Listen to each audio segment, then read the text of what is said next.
This is Two Blokes Talking Electric Cars with Trevor Long and Stephen Fennick. Thanks to NRMA Insurance and Uniden. You've never looked so good, Stephen. Great to have your company on Two Blokes Talking Electric Cars. Joshua Dowling sitting in for Stephen Fennick. All thanks to NRMA Insurance, helping protect over 3 million Australians' most valuable possessions. And, of course, Uniden Smart Dash Cams. Get a dash cam, front and rear. You get peace of mind about what happens around you if you're involved in something, or if you just see something cool on the roads, you upload it to YouTube and you get a lot of views.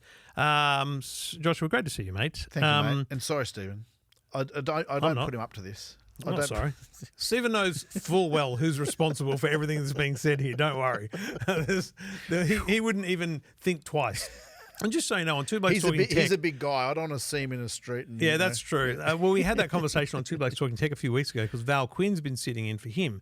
And we decided that Stephen could beat Val and Val could beat me. So it was actually me that was at most risk of the show. Yeah, right. And it was probably good that it was my studio that we're using. When the leopard goes after the weakest zebra, is it kind of that thing? That's exactly right. what's happening. Yeah. Let's talk performance cars because anyone that is a car nut has some sort of love for the thrill of speed or the cornering or, loves motorsport or whatever it is. And, electric cars have, from the very start, had this, weird kind of halo over them about, performance, 0 to 100. And we differ 1,000% on one thing. You love a 0 to 100 score. You've got a V box. You test it. I've definitely had videos where I'm on the record, so I can't sort of shy away from where I couldn't give a rat's about the 0 to 100 score. Does it feel okay? I get it. I love demonstrating it to people. Yeah. Even in the EV9. I'll be like, hang on, kids, strap it in. Dad's going into sport mode. If they've got a mate in the car for the first time, right? I think it's awesome to demonstrate. But in the real world, I just don't see the point of it, right? Yeah. Look, it's a measure, right? You just want to know how fast it is or isn't. It's kind of like, that felt fast. Yeah. And then the number confirms. However, we're now at a point where performance, I think, can be measured outside of 0 to 100 in these electric cars. So, for example, I think in the early days when the Porsche Taycan launched, that was the first instance where a car company, I remember vividly being in Berlin and Mark Webber saying, either on stage or to me, this is a car that you can take on an alpine hill climb, hairpin, dart, and you can do it over and over. It's repeatable performance. Whereas he would say other cars, saying Tesla, simply can't do that because after a certain number of squirts, it's not happy, right? Yeah. So you've got that. And then you've got Hyundai, as we talked about a few weeks ago with the Ioniq 5N. I mean, that thing's a remarkable thing. So are we at a point where electric cars can be fun? Yeah, we are at a fascinating crossroads because electric car performance is phenomenal. And for those who might not be familiar, so with a petrol engine, it basically, you floor the throttle and it takes a little bit of a while to get that power to really get that fire raging and get the power extracted. So they're kind of slow from sort of 0 to 30 or 0 to 40 k's, and then they wake up and it's like, hold on. Well, electric motors deliver their power in the opposite way. They start like a slingshot, like you're being fired out of a cannon, and then they get an asthma attack, usually around 100, 110 k's. If it's a normal car and a bit higher if it's a performance car. So the way we're delivering performance is different. The tyre companies have had to go back to square one to handle because of that twist, instant torque. the twist and the weight. So most, I'm going to talk in sweeping generalizations, but let's say a Toyota RAV4 or a Toyota Camry is around that 1,700 kilos to 1,800 kilos, and equivalently sized electric car is 2.2 tons plus. Right. Now, that is as heavy as a Toyota Hilux or a Ford Ranger. So you've got all this performance coming from these electric cars. And so then you need grip. And then to get grip, you've got to have a nice soft rubber compound. But then you've got 2.2 tons squishing down on it. And so that's why tyres on electric cars do wear out faster. The tyre companies may get to a point in 5 or 10 years where they can find a balance. Find a better balance. But at the moment, they're just chewing through tyres. And that's why. And that's the cost of doing business. Motorcyclists go through tyres a lot quicker than car drivers because their life depends on it. So park that thought. So that's one side of it. The other fascinating part is the Chinese brands, the emerging brands, have figured out really quickly, and Tesla for that matter, they figured out really quickly how to make electric cars go fast. And so within the space of the last 2 or 3 years, we now have any number of brands in the rarefied space of 0 to 100 in 3 to 4 seconds. Now, only 4 or 5 years ago, you had to spend $500,000 on a Porsche 911 Turbo, which could do 0 to 100 in 3.4. The Bugatti Veyron was 0 to 100 2.7. Formula One cars are sub 3 seconds, like 2.5 seconds. So we're getting electric cars right down to basically as fast as as fast as you can imagine, and almost too fast for your brain to comprehend in some extent. So. That then means, so first of all, we've solved the performance problem. We can make electric cars go fast. How do you make them enjoyable? Well, Hyundai has figured that out with the 5N. They've mimicked the gearbox change. They've mimicked the engine sound. That you can make it sound like a spaceship or a hot hatch. Brilliant. But where we are seeing the established brands have an edge still over the emerging brands, and I'm actually going to include Tesla in the established brands because I've had a lot of time with that platform, that Model 3 platform. And as we said in a recent episode, that Model 3 the Model 3 Performance has gone to finishing school. It's a really grippy car. It's not just straight line speed. But as we like to say, you need a performance car to be able to walk and chew gum at the same time. And that's a way of saying it needs to go fast in a straight line and be competent and comfortable and secure in corners. And where the established brands like Tesla, Hyundai, Kia and others, and Porsche for that matter, have a clear advantage is doing the complete package and making it go around a corner. But let me tell you, the Chinese are not far away. So the little MG4 super duper power one, it does, in the 4-second sort of range for acceleration. Not so good in the bends, but they'll get there. They put good tyres on it. They just need to get some engineers to make a few tweaks to the suspension. Like, I find it remarkable that the Cupra Born that I own is not a hot hatch, right? No, but it feels like it. No, but see, might as well be. I never owned a hot hatch. My first car was a Seat Ibiza, which was the base model, right? Base model Seat Ibiza CLX. And there was a GTI, but I couldn't afford that. And, there was Golf GTIs and then the R36 and things like that. They're hot hatches, right? But the performance of the Cupra Born is basically mimicking a GTI from 10 or 15 years ago, right? But it's rear-wheel drive and it's got the instant. So there's that amazing sense that even a mid-range car, not marketed for performance, there are some companies, if you get the right pedigree, and that's why I love the Cupra, because I know it's pedigree, the whole company's pedigree, let alone say it. And so, mate, the feeling through a roundabout alone, let alone a twisty road, it makes you smile. I love it. It makes me smile. That's one of the reasons I want that kind of car. And I think that it wasn't with you, it was with Stephen maybe 2 months ago. We had a caller and it was unbelievable because someone sends a text. If you send a text, 0477 657 657, we don't get your life story. So I've got a Mustang. I want to talk about it, right? This guy owned the Ioniq N. He was the first caller because this is how I remember, because I sent this caller to Hyundai. I said, Bill, you got to listen to this. And he had gotten rid of a Ford Mustang GT. Yeah, wow. This guy was a track day guy. Yeah. He was taking his Mustang to the track, and he went and bought an Ioniq N. And the fact that exists even now, the fact that people who love cars for the driving are now able to get electric cars, not just because it's cool or environmental or just because of the 0 to 100, but there are cars that will give you a genuine smile.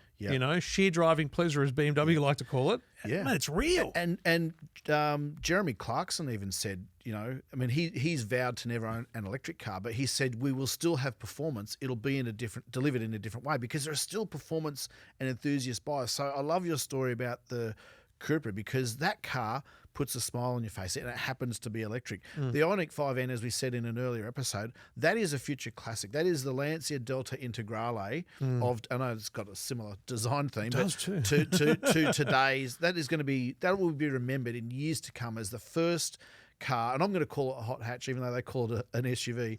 That is the first electric hot hatch that really just said, hey, this is what we can do. We can deliver you Porsche-like performance in a Volkswagen Golf R type package with the twin clutch feel, or you can just put it in D for D and not have those interruptions.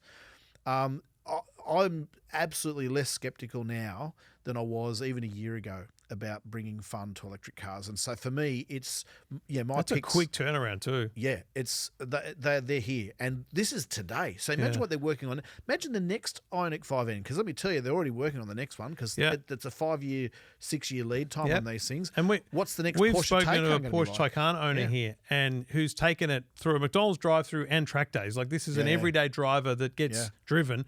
And a long-time Porsche owner, one of those people that gets the phone call from the dealership when a new model's coming. Yeah.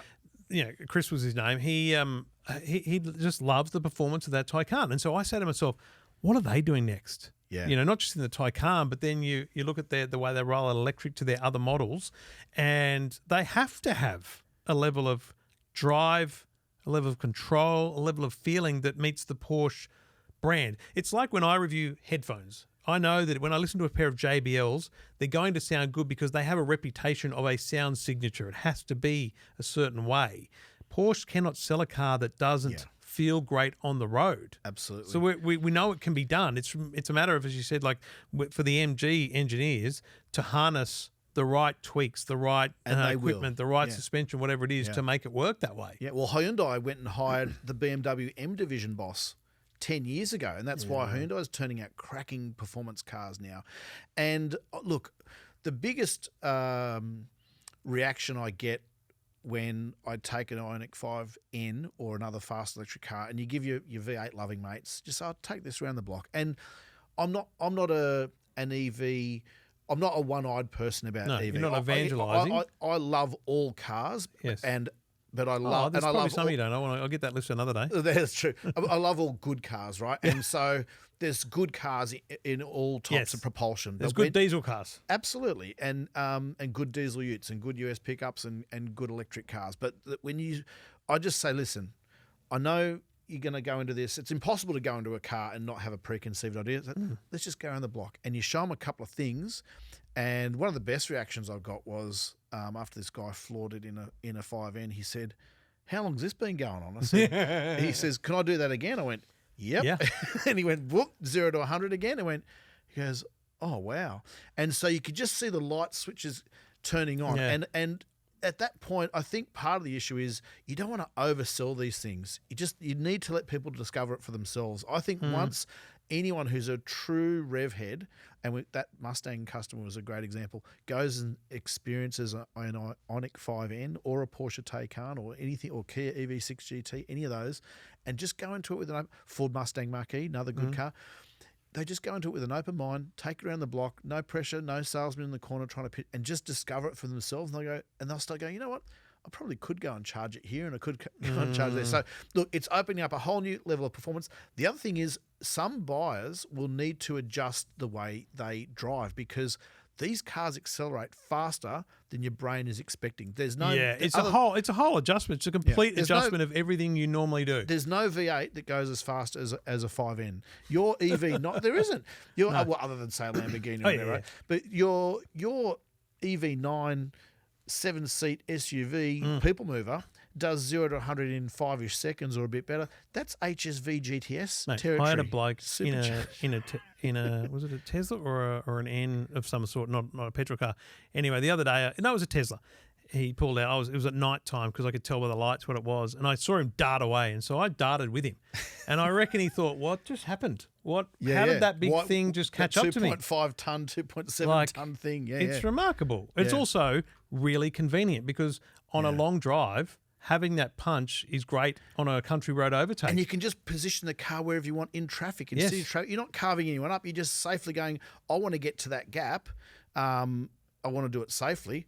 And you're there. Yeah, you think about it and you're there. Performance cars are real. If that's the thing that's been stopping you buying an electric car, I think you're crazy. But it's not for us to tell you how to suck eggs, but give it a try. That's the number one thing I think people don't do enough is go out and try because you can actually walk into a dealer. You've got to find the right sales rep who's not a complete narc. But if you walk in looking like you might be a customer, they might hand you the keys for 10 minutes, and it's a fun thing to do.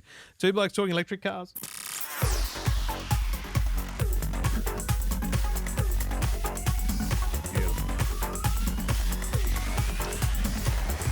Now, I think we should be real about electric cars. And this is a question, whenever we have a caller, we kind of ask them what do they love about it, what do they hate about it, where you're at. You've driven a heap, I've driven a heap, I own a couple. Loves and hates, just general loves and hates for electric cars. And let's start on the negative, I think, because it's always the easy place to go for haters, let alone owners who want to be honest. Look, there's some things that are annoying about electric cars and that take getting used to. And you can't go past charging as being the first one. The range anxiety that exists is different. It's new. It's a new real. Sensation it's real. very real, no matter who you are and how long you've had one. Because there is still no chance that you could say to yourself, I'm going to get in the car and I'm going to drive to Wagga and I'm just going to go. You definitely are going to open up a website or an app and go, right, just remind me, where can I, where am I going to stop? You're definitely going to do that. And you need to allow time for adjustment. So I think if you have the luxury of a 2-car household, make one of them electric and one of them conventional power. And that way you've taken away some of that anxiety. And within about 3 months, you'll figure it out. There's a lot of evangelists on social media that'll tell you, oh, no, I just do this. And they love to tell you how they planned it. And, they've got spreadsheets. And, so it took you 12 hours to do a 6-hour drive. Right? Yeah, well done. So I'm just trying to take a little bit of the temperature out of that discussion. Range anxiety is real, but you will be surprised how quickly you can find a solution 100%. with a little bit of research. And those apps that you always promote, they're really, really good to know. I think the other thing that I am bugged by is just the diversity of charging networks. And and it's pricing, complicated. Pricing, I'm worried, mate, that pricing is our biggest challenge. Because I keep getting emails from every network saying it's going up. Well, hang on a minute. Are you making it? It used to be that the cost of filling an electric battery was a third of the cost of filling an electric tank. I don't think it's a third anymore. I think it's closer to half. Yeah, and it's creeping. And the more electric cars are sold, the energy company's going, okay, come over here, will you? We've got some energy. And they know you're wedded to the car. And the same reason we haven't seen petrol prices decrease. I naively thought petrol prices might start to ease as we got more electric cars because the petrol companies would go, hey, don't leave us. No, petrol companies are going, no, here's your pricing because we know you must really like petrol and diesel cars because you haven't switched. So check here, please. Yeah. And I think the only other thing that comes to mind in terms of it's not really a hate, it's just a strange thing, and this is probably unique to people like us who drive multiple ones, is there's just too many different ways of starting, stopping, gear changing. Some switch off when you close the door. Some you've got to press an off button. There needs to be uniformity. We've mentioned this before, but I do think that is because 20 years ago you were handed the keys to a car, you knew how to open it, you knew how to start it, you knew how to drive it. Yeah. These days, and this is also the case broadly with some petrol cars too, the way they put the gear knobs or it's a dial or whatever. In electric cars, it's far worse because I've left cars running that needed to be turned off. And that's one of the great things about Tesla. Once you've paired the car to your phone, if you think you've forgot to lock it, well, it's probably locked because you walk away. It's our favourite thing in the Long household is and you the just kids, check it on your phone. The kids see our phones and they go, and it comes up after about 5 minutes, Kia, the vehicle unlocked. And we're all like, Amanda, or the kid's like, Mom, you left the car unlocked. And of course, she doesn't go out and do it. We just open the app and lock the car. Yeah, so that's nice. Other little things that annoy me about electric cars, and again, we'll get to the positive very shortly. I'm more practical as well, so I really miss having a spare tyre. And so I was very anti-space saver tyres when they came out. There are thankfully still a handful of cars that have full-size spares. Certainly the off-road vehicles and double cab utes have full-size spares. But, it's not, Australia is not like Europe and the US where you have a tyre store every half an hour or every 1 hour. We do have remote and regional areas where a space saver just isn't going to cut it. Yes. And a space saver, just for those who may not be aware, that's the skinny tyre that looks like it's off a wheelbarrow. You can do a maximum speed of 80 kilometres. You can do a maximum distance of 150. And then when you get to the next town, they might not have that special size that your car needs in stock, and so you're waiting for another one. It's also the most embarrassing wheel to put on your car because it's got a big yellow sticker on it. And I'll tell you why I know that. 1995, I think I bought my Seat Ibiza. Loved it. Little red hatchback. Awesome. And I put big mag wheels on it, everything. And then I was going to Bathurst. I was going to the mountains. Nice. Space Awesome. saver. Yeah, got a puncher. Awesome. Rolling into Mount Panorama with a space saver tyre. Awesome. It doesn't get worse than that, Trevor. But I don't know how you recovered. It's amazing, to be honest. I've never had to do the whole puncher repair thing. Yeah, they don't work. I don't even know how that works. Well, they just spray a whole bunch of goop in the tyre. But if you get an Australian type pothole hit and it splits the sidewall, it's just coming straight out the side. So I guess it's a long-winded way of saying, sadly, in most electric cars, you get a flat, you're calling a tow truck. And so that's something to contend with. Yep, fair enough. If you want to be really diligent about it, I do know some people who've bought full-size spare tyres and found them a way to secure them in their cars. But obviously they sit proud of the well. There's no storage spot I've for seen them. people that do that for long drives. Yeah, I would consider doing that. So that's something to consider. And then the other one is price. We are seeing some prices come down, but we're still not at parity. And parity, We are way away from parity. yeah, and it depends. You can find arguments for both sides, but you are paying a little bit more to get into an electric car, in some cases a lot more. And the more you pay for a car, the more you lose on resale value. So, look, that's still something to contend with. Yeah, but my problem with parity is I still think it's around $15,000 to $20,000, the difference between a equivalent petrol and an electric car. That number has not changed in 10 years. And this is even with petrol cars getting dearer That too. worries me. Like, I think I expected it would change, but I think it's the car companies, getting back their R&D costs over time, which is what they have to do. I can tell you it's not gouging. I promise you it's not gouging. Talking to the manufacturers in the last 6-12 months, a lot of them are breaking even or losing money. So look at Ford. They've just shut down one of their factories and they're going to start making F-150s again because they were losing too much money. So the more electric cars they were selling, the more money they were losing. And with China coming in here trying to deal with the overcapacity they've got now that Europe and the US are considering trade sanctions, or certainly an import tariff of Chinese vehicles, we're just going to be a dumping ground for those cars. So the manufacturers are not gouging us. The dealers are certainly not gouging us. The technology is expensive still. Yep. Let's be positive then. Yes.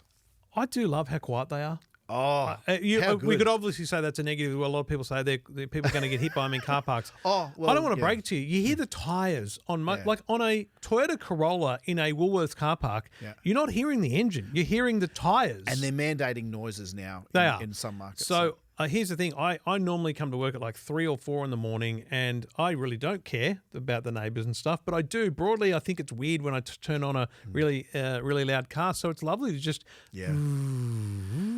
out the driveway. I think that's an awesome thing. For me, the biggest reaction I see when people experience an electric car for the first time, it's just the instant response. And I'm not talking neck snapping performance like a Formula One car. I'm just talking about your brain says, I want to go a little bit quicker, or your brain says, I want to go over there, and you just do that. You squeeze the throttle ever so slightly, and you get an instant response. And I can tell because when I go back from having driven an electric car a week and go back into a diesel or petrol, I press the accelerator pedal, and I'm looking at my watch wondering when the energy's going to turn up. Also, you've got to remember to press that middle one when you want to slow down, because that's the thing that I love most. Oh, the one pedal braking. Look, I'm fortunate and unfortunate. So the Cooper doesn't have one pedal. Sorry, one pedal driving. Not one pedal driving, braking. but the Cooper doesn't have one pedal, but it does have a good regeneration mode, which I drive in. I double click to go into B mode, which is whatever it stands for. Maximum braking. Is that what it stands for? B for braking. braking. Anyway, that gives me an off throttle braking performance, which means that I'm on the brakes less, which means that I'm wearing the brakes less,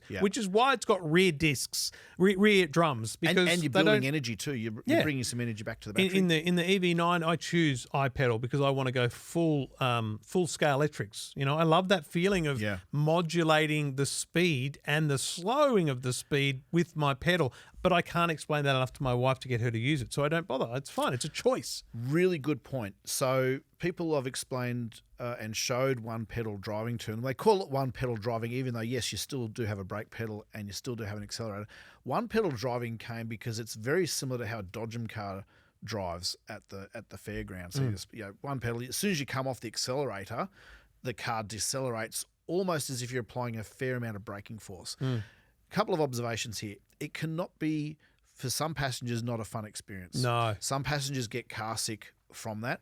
I also, at first, found I was getting a sore foot because the accelerator pedal has quite a bit of resistance in one pedal mode. So I was getting a sore foot. But a week in, I'm like, I can't live any other way. You actually get so good at it, and you'll know this, where you'll be able to judge the distance. And I reckon I could stop at this lights without having to touch the brake pedal. Now, of course, if a dog runs out or a pedestrian runs out, you slam the brakes. Of course. Yeah. But, the car sickness thing's a good point, because you've got it's like taxi drivers and Uber drivers. Like, why are we squirting? My God. Anyway, you can avoid that by learning to literally just decelerate instead of coming off, right? And hover your foot. That's right. So many people come off slow. It's like, whoa, just... Yeah, it's not a light switch. Yes. It's a volume dial. Yeah. I did a... James Stewart, is it the guy that does the Ford performance stuff? Ford drive days and things? Yeah, James Stewart. Yeah, top bloke. He once did a fuel efficiency drive thing out at the Dragway, And they had these people that had done around Australia, most economic drive or something. It was just a PR thing for how to drive efficiently.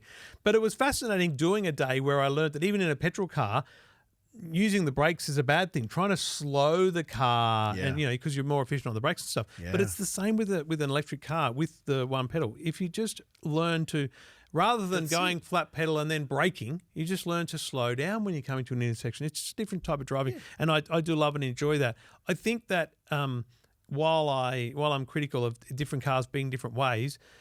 And I think all petrol cars now have this new modern style interior. I'm obviously a fan of how the tech works in an electric car. I think that's a big positive. I think the amount of settings and adjustments that you have are great. So I think that's a positive too from electric cars. Yeah, the remote access. I mean, Tesla led the way with that. App access, but to be clear, you can get app access on a Hyundai, petrol car as well. That all exists, but it's just a different level of information and data. On an electric car, pre-cooling an electric, preheating an electric car, because you're getting up. It's cold if it's cold when you get out of bed and you're about to get in the shower, get dressed, and get in the car. You know what? Just preheat your car a little bit. Like, that's wild. You're going soft. Going back to the one pedal driving though, some cars do offer it, some cars don't. Tesla used to offer it, and then they've taken it back, and so Tesla's braking is almost a bit like one pedal driving now as a default. I kind of wish Tesla would reintroduce so you could make it a bit. Tesla used to have it also. They used to be so that they had a button for creep.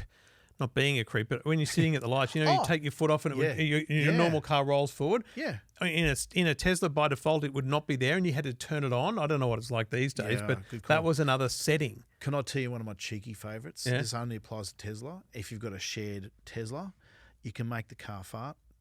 You press the fart button. So if the person's driving, and I learnt this the hard way, if the person's driving, you press the fart symbol and the fart comes inside the car. Right. But if the car's parked, and I didn't know this, got quite an angry message afterwards, if the car is parked and you press the fart symbol, it does an external audible. There's a choice of about 7 or 8 farts. You don't get to choose the sound. It'll just randomly pick one. Yeah. But don't do it in a quiet street at 5 a.m.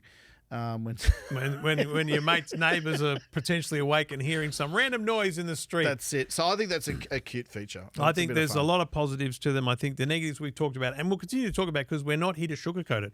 I don't want people buying an electric car on my recommendation and then finding out a bunch of things. Yeah, I'm all there's about good and bad in everything. It's good and bad in every car. Yeah. It's just a new experience mostly with electric cars. Two Blokes talking electric cars. That's a win.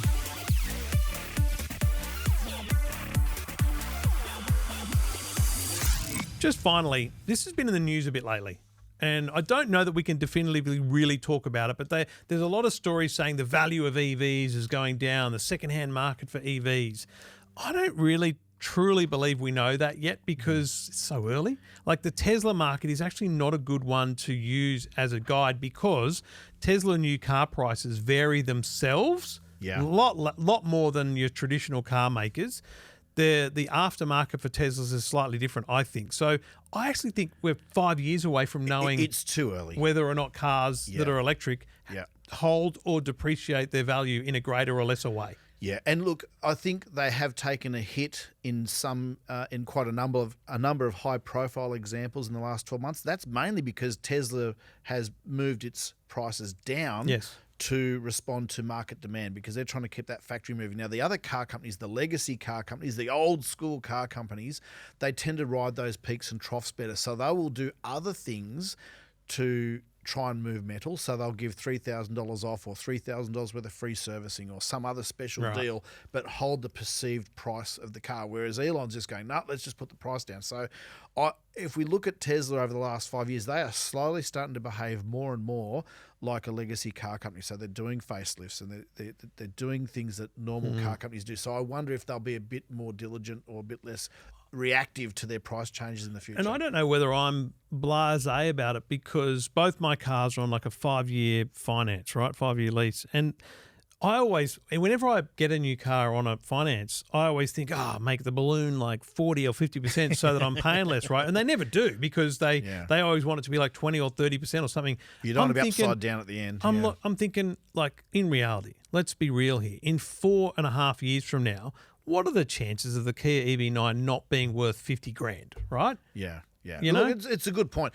It's Obviously, $120,000 car that's not going to be worth 30 or 40 grand in 5 years from now. That's insanity. Yeah, that's the hope. And I guess that's the great unknown. So it is always best to get as low a balloon as possible just for comfort. I know that means their payments are higher, but it does mean you don't end up at what the industry calls upside down. That is, let's say the final payment is $50,000, but And car's worth 40. Yeah, that's it. So then you're upside down. You've got to try and finance your way out of it. That's a really messy situation to be in. But look, we've also seen, so conversely, what we've seen is the EV market is yet to stabilise, and that's why we've seen some pretty severely poor resale values. But we've also had unusual times for traditional power, petrol, hybrid, diesel-powered vehicles have been in hot demand, short supply, and so they've come up. So as I said, I think we need an equalising period of time. I think we won't see the real answers for a few years. Yep. But we need demand to plateau for regular vehicles. We need demand. Supply and demand to equalise on electric vehicles, and then we'll have some idea. But I don't think it's fair to say electric cars are a resale nightmare. I do think it's fair to say to be cautious on how big that balloon payment is. Sit on the cautious side of your planning, of your financial planning, not the aggressive side. Yeah. It's kind of fascinating though, because if you look at the number of cars and the regulation and government and all that kind of stuff, that's the government side of things is not looking like changing anytime soon in terms of their push for electric, right? Yeah. So therefore the demand for electric is not disappearing in any great rate. Yeah. So look, I'm not confident. I'm just not negative about it at this point, and I think it's way too early to be negative, really. Yeah, well, there has been a plateauing of electric car demand in the last 6 months. I think it'll pick up again. We're hovering around the 8, 9, 10% of all new cars sold in the last 12 to 18 months has been electric. The government policy one is an interesting one. I'm going to choose my words carefully because I don't want to light up your switchboard. But I don't know that certainly, to be clear, electric cars have a place in our future. They are here to stay. They will appeal to a lot of people.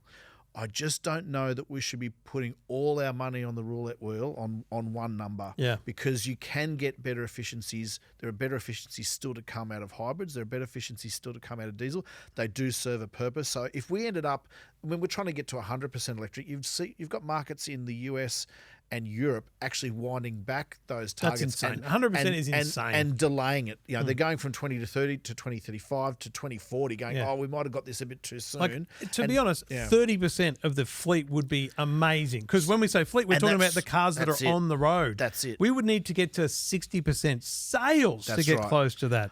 And don't even get me started on the issue of then compensating the government for the loss of road usage excise taxes, right? Be careful what you wish for, right? So I think long term, if I had a magic wand and I was the ruler of the universe, I don't think it's a bad outcome. If a third of the vehicles were electric, a third were petrol / preferably hybrid, and a third were diesel because they had to be, either because they're heavy transport or they're four-wheel drives or whatever. The other element to this is hydrogen will absolutely play a massive role in heavy vehicle transport, so trucks and buses. You could have a hydrogen superhighway from Sydney to Perth, Adelaide to Darwin, Melbourne to Cairns. And the great thing about hydrogen is, and trucks, they've got plenty of storage area underneath whatever they're carrying. They're stopping in to the service station and they know exactly their vehicles are routine, so they know where they're stopping, and the refuel time of a hydrogen vehicle is very, very similar to the time it takes to refuel. Yeah, I drove a hydrogen powered Hyundai in Germany, the equivalent distance from Sydney to Melbourne, because you can go to a Shell service station over there and there's petrol, diesel, hydrogen. Really? And the refuel time, it's just like you're filling up a diesel or a petrol. You look at 3-4 minutes. And by the way, done. That's an electric car. Correct. I think we lose that a little bit. People think that a hydrogen car is another. It's just an electric car. It's a different form of energy storage. That's it. And look, it's got its own power station on board. It uses the hydrogen on board to create electricity that charges the battery and runs the electromotor. And a hydrogen is a whole new episode. But a lot of people are waiting for hydrogen cars. We do have trials here. There's Hyundai and Toyota vehicles here in Australia testing, about 30 to 40 in total across both brands. The reason I think hydrogen cars are a slow burn, just in the same way electric utes are a slow burn, could take a while, the cost. Whereas heavy transport makes much more sense. So we'll see hydrogen in buses and trucks It may eventually, we'll see plug-in hybrid technology work its way into utes and four-wheel drives until we can get a really good battery range. But generally speaking, it's hard to pick today. There'll be something for everyone, but I think to have a government policy that says 100% of vehicles should be this way, I think that's dangerous, because electric cars, and I know we've got to wrap up, electric cars still do have an environmental footprint. I'm not trying to be down on them. There are not too many solar-powered Caterpillar D9s digging precious minerals out of the ground to go and make batteries. We still need diesel trucks and utes and earth movers to get these minerals into the cars. And so there is an environmental footprint. It's just not coming out of the vehicle itself.